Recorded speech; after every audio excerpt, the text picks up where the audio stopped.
What's up, gamers? Welcome to another build guide brought to you by Metafied. And by another build guide, I mean the only build guide on this channel, probably ever. I just really wanted to use this thumbnail. Shoutouts to Dan Tran. Yeah, let's get started. RF is a skill I like to use a lot. The damage isn't great, but I mean, it's serviceable for, early game league start stuff. And you'll get extra damage from Scorching Ray, which is the secondary. This is actually the 6th link that you'll probably want to use, because RF, there's not really a lot of good links that you can put. But later on, you can put RF in, like, an Essence Craft Helm, and it gets pretty good. Or you can big dick it and use a staff like the Searing Touch. I don't have it here, but it would increase your damage pretty significantly. Yeah, for Trickster, I wanted to use Trickster because, I mean, it's pretty much good for any damage over time build. But this Heartstopper, this new one, I think could be interesting for RF alongside with Least Shade to really reduce a lot of the damage that you would take otherwise from RF. So that's kind of the theory behind it. For Ascendancies, I think you would go Patient Reaper, Prolonged Pain, and then Heartstopper for Merciless, and Swift Killer for Uber. And this is because we're using Scorching Ray. Important things to note on the tree. Essentially, we're going to go here, and then we're going to pass leftwards to get some of the fire stuff in the other mana reservation cluster. So this cluster and this cluster give us stun immunity. You get 25% avoid stun on a shield, and then 60 here, plus 20 with the mastery. So that gives us stun immunity.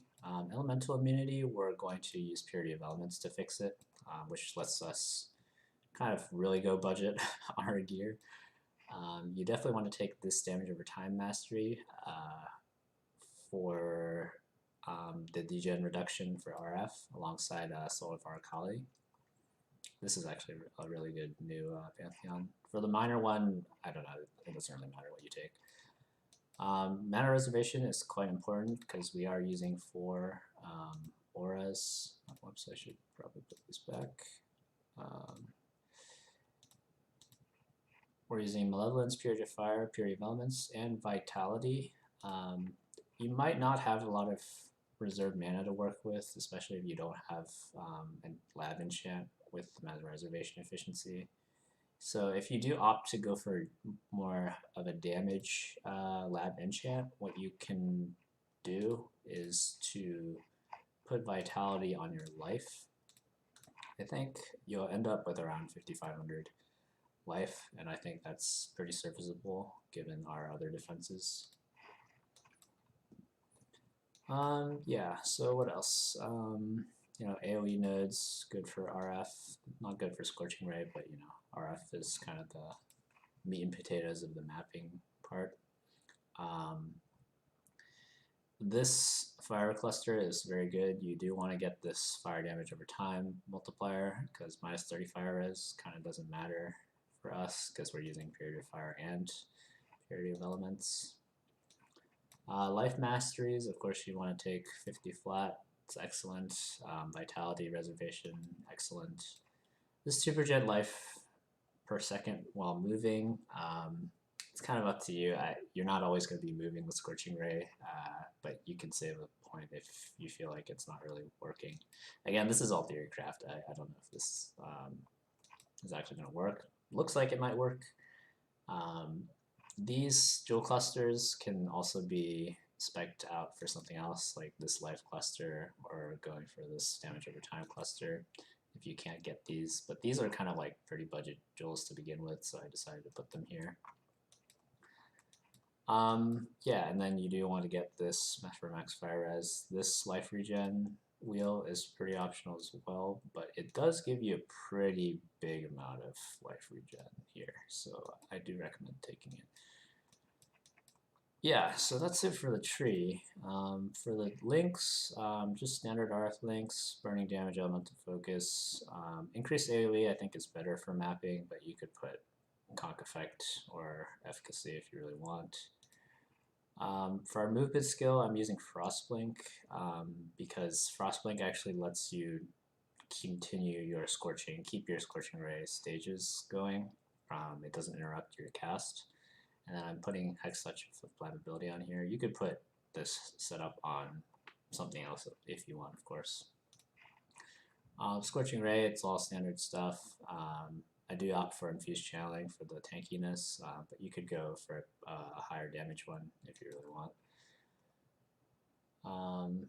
And then for the guard skill, we do have Molten Shell. I think we get a good amount of armor to justify this, but you could use a different guard skill if you really wanted. And then again, the auras are Malevolence, Purity of Fire, Purity of Elements, and Vitality. You can put Vitality on either your life or your mana, depending on how your enchants go. For your gear, I tried to go pretty budget here. The wand, I only put 3 modifiers, but they are all ideal kind of modifiers, so you definitely want the +1 level and the 30% or whatever percent damage over time multiplier. But this has a lot of room to grow. The shield, you want to use Rise of the Phoenix to get ridiculous fire res. This is pretty budget. You can probably Scourge something really good on here if you really wanted. I don't really know what all the Scourge stuff is, but for sure these should be cheap. Early game Helm, I think I put Renovation Efficiency here. You can get more damage on RF or Scorching Ray if you really wanted. Chaos Res is kind of here, kind of as a meme. I just put it on everything because we don't really have an issue with element resistances with the 2 purity setup. This increased life regeneration rate suffix is kind of a must-have though, I think, for your helmet. I don't know if you can put this on anything else, but for sure the helmet, and then wherever else you can get it. And then the rest is basically just life resistances and standard stuff. For the gloves, I opted for the Veiled +2 AoE. Where is it? Right here. And if you can get this, you can put RF on it, and it would be pretty good. But you know, totally optional. I mean, the rest of the modifiers are not anything particularly noteworthy, so definitely a viable option, even if you can't get some of those resistances. Life, on the rings, you can get channeling skills of minus mana cost, and I think that would maybe help you put vitality back onto mana. But yeah, it's kind of up to you. And then belt is all standard. I don't have these ticked because I don't like to theory craft with them. And then the jewels, totally optional, but you can get life and fire damage over time. And yeah, the one alternative setup I would offer is the one with suppression investment. I think this is maybe a little bit more expensive, but not by a significant amount. You probably won't get as much chaos res on this setup, but I think that's perfectly fine. You'll put suppression on your shield here, probably your chest, and then I put a Zeri step here for the additional suppress, and then that puts you at around 90%-ish spell suppression. And then with Quartz Flask you can get 100, or you can, I think this area is the closest to get if you want the consistent self suppression, and then you don't use quartz in that case, but up to you. Yeah, our AoE looks something like this. Probably, I think, perfectly reasonable for RF. And again, this isn't, I'm not actually using Vol RF, but you would use Vol RF if you wanted the Vol activation, which helps with some of your burst. We do use Power Frenzy with RF, with the Scorching Ray cast. And then on maps, I think in general, you'll probably have a considerable amount more damage.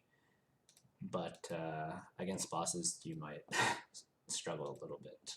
With Scorching Ray, you will have around 500, 600k, which is totally serviceable, especially with the fire exposure that Scorching Ray gives you.